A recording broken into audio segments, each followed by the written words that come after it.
కేకని స్వాగతం. నమస్కారం. ఈరోజు ప్రెస్ మీట్లో పెంచిన పెట్రోల్ ధర వెంటనే తగ్గించాలని సిఐటియు ఎయిర్పోర్ట్ని జగ్గున డిమాండ్. వచ్చే నెల ప్రారంభిస్తున్నట్లు ప్రకటించారు. సంతోషం, మంచిదే. అయితే అది ప్రారంభించాక విశాఖపట్నం ఎయిర్పోర్ట్ని మూసేయడం కోసం రంగం సిద్ధమవుతూ ఉంది. ఇది అత్యంత ఆందోళనకర విషయం. విశాఖపట్నం ఎయిర్పోర్టు మూతపడితే 30 లక్షల మంది ప్రయాణికులు, వారితో పాటు వారి కుటుంబ సభ్యులు తీవ్ర ఇబ్బందులు పడతారు. ఎయిర్పోర్ట్ లోపల బయట వేలాది మందికి ఉన్న ఉపాధి పోతుంది, వ్యాపారాలు తగ్గిపోతాయి. దీంతోపాటు ప్రభుత్వ ప్రైవేట్ రంగ పరిశ్రమలకి విశాఖపట్నం నిలయం. తరచూ ప్రమాదాలు జరుగుతున్నాయి. ఆధునిక వైద్యం కోసం ముంబై వంటి మహానగరాలకి వెళ్లాల్సిన పరిస్థితి వస్తుంది. అటువంటి పరిస్థితిలో సకాలంలో వైద్యం అందక ప్రాణాలు కోల్పోయే ప్రమాదం ఏర్పడుతుంది. విశాఖపట్నం ఎయిర్పోర్టు నగర నడిబొడ్డున ఉంది.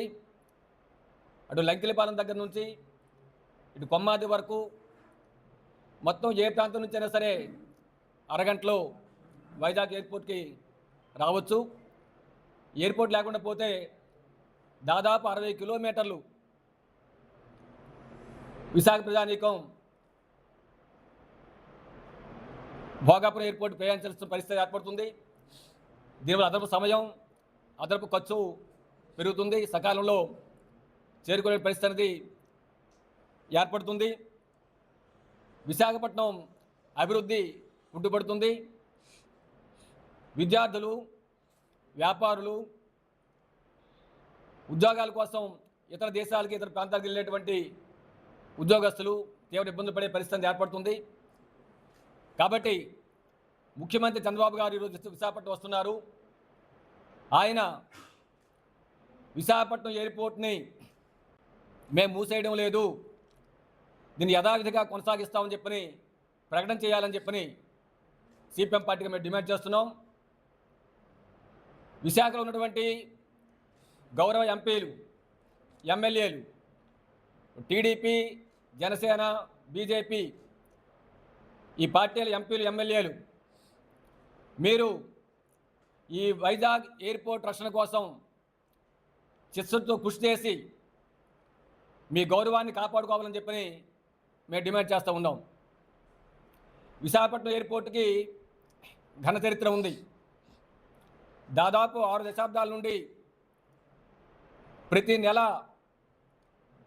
2.5 లక్షల మందికి ప్రయాణికులకి ప్రయాణ సదుపాయం కల్పిస్తూ ఉంది. వీరి కుటుంబాలు ఇబ్బంది లేకుండా తమ కుటుంబ సభ్యులకి స్వాగతం కానీ వీడ్కోలు కానీ కలిగే పరిస్థితి ఉంది. ఇక్కడ లేకుండా పోతే వాళ్ళకి అగచాట్లు తప్పవు.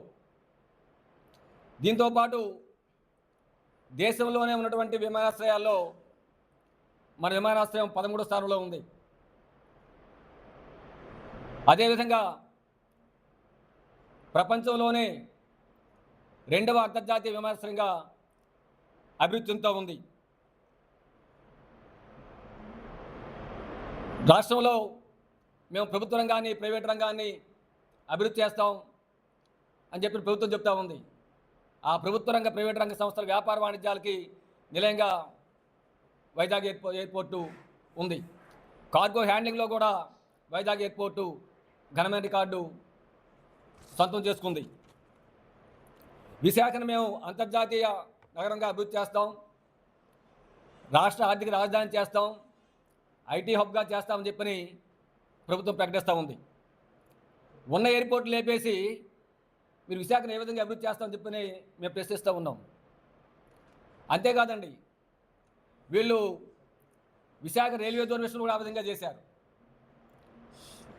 సంవత్సరానికి దాదాపు 11,000 కోట్ల రూపాయల ఆదాయం సమకూర్చినటువంటి కొత్త వలస కిరణ్ డోల్ కేకే లైన్ని మన విశాఖపట్నం డివిజన్ నుంచి తన్నుకుపోతే ఒరిస్సా రాష్ట్రానికి కేంద్ర బీజేపీ ప్రభుత్వం తన్నుకుపోతే ఒక్క ఎమ్మెల్యే ఎంపీ నోరు విప్పలేదు.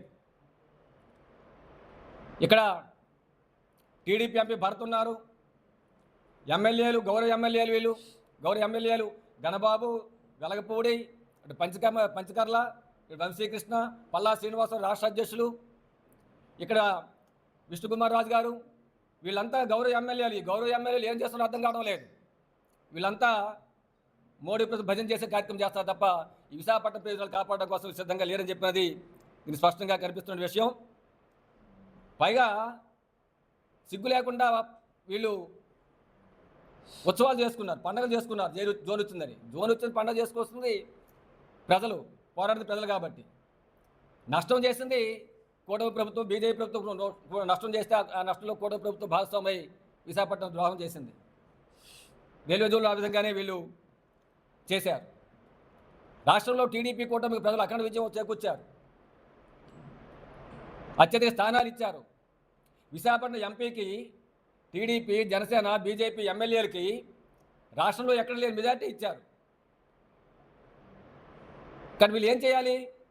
మమ్మల్ని నమ్మి ఓట్లేసి గెలిపించిన తలకు ప్రజానీకానికి అండగా నిలవాలి, వాళ్ళ కష్టాలు తీర్చాలి, కష్టాలు పెంచకూడదు. రెండోది విశాఖపట్నం తాలూకా అభివృద్ధిని, ప్రయోజనాలు కాపాడాలి. వీళ్ళకి ప్రయోజనాలు ఏం పట్టట్లేదు. వీళ్ళ ఆస్తులు కాపాడుకోవడం, ఆస్తులు క్రమబద్ధరించుకోవడం, రేపు భోగాపురం ఎయిర్పోర్ట్ వస్తే ఆ ప్రాంతాల్లో భూములు కొన్నారు కాబట్టి ఆ భూముల్ని పెంచుతాయని ఆనందం ఉన్నారు తప్ప విశాఖపట్నం ప్రజలు విశాఖపట్నం అభివృద్ధి కోసం పట్టట్లేదని చెప్పినది ఈ పరిణామాలన్నీ మనకి నిరూపిస్తున్నాయి. ప్రభుత్వం చేయాల్సిన పని ఏంటండి? ప్రజలకి ఉన్న సదుపాయాలు పెంచాలి, వాళ్ళ కష్టాలు తీర్చాలి, దాంతోపాటు విశాఖపట్నాన్ని, రాష్ట్రాన్ని అభివృద్ధి చేయాలి. ఇది ప్రభుత్వం తాలూకా బాధ్యత, ప్రజాప్రతినిధుల బాధ్యత. కానీ ఉన్న సదుపాయాలు తీసేసి కొత్త కష్టాలు తెచ్చిపెట్టడం ఏంటి? ఇదేనా వీళ్ళ అభివృద్ధి? చంద్రబాబు గారు, పవన్ కళ్యాణ్ గారు, విశాఖపట్నం ప్రజాప్రతినిధులారా, ఇదేనా మీరు విశాఖపట్నం చేస్తున్న అభివృద్ధి? విశాఖపట్నం ప్రజలు చేస్తున్న అభివృద్ధి? ఉన్న ఎయిర్పోర్ట్ తీసేస్తారా? తీసేసి మీరు విశాఖపట్నం అభివృద్ధి చేస్తారా? ఉన్న రైల్వే జోన్లో నాకు కేకలేని ఆదాయ వచ్చేదాన్ని ఒడిశా కట్టబడతారా? విశాఖపట్నం అభివృద్ధి చేస్తారా? కాబట్టి వీళ్ళు చెప్తున్న దానికి, చేస్తున్న దానికి పూర్తిగా విరుద్ధంగా ఉన్న విషయాన్ని ఈ పరిణామాలని రుజువు చేస్తున్నాయి.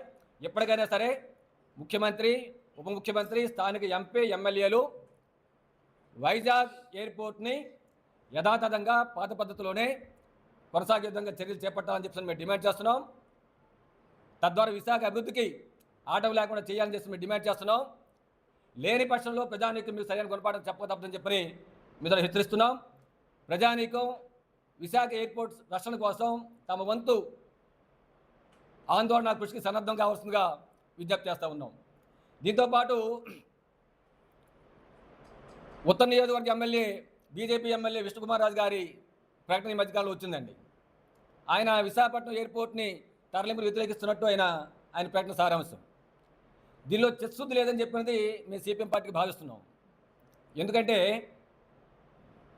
అసలు ఈ ఎయిర్పోర్ట్ని ఇక్కడి నుంచి తరలించడం కోసం ప్రయత్నం చేస్తున్నది కేంద్రంలో మోడీ ప్రభుత్వం, దానికి వంతపాడుతున్నది చంద్రబాబు, పవన్ కళ్యాణ్ ప్రభుత్వం, మీ కూటమి ప్రభుత్వం. కేంద్రంలోనూ మీరే, రాష్ట్రంలోనూ మీరే, డబుల్ ఇంజిన్ సర్కార్. మీరు మోడీ గారు చెప్పి, మీ కేంద్ర ప్రభుత్వాన్ని చెప్పి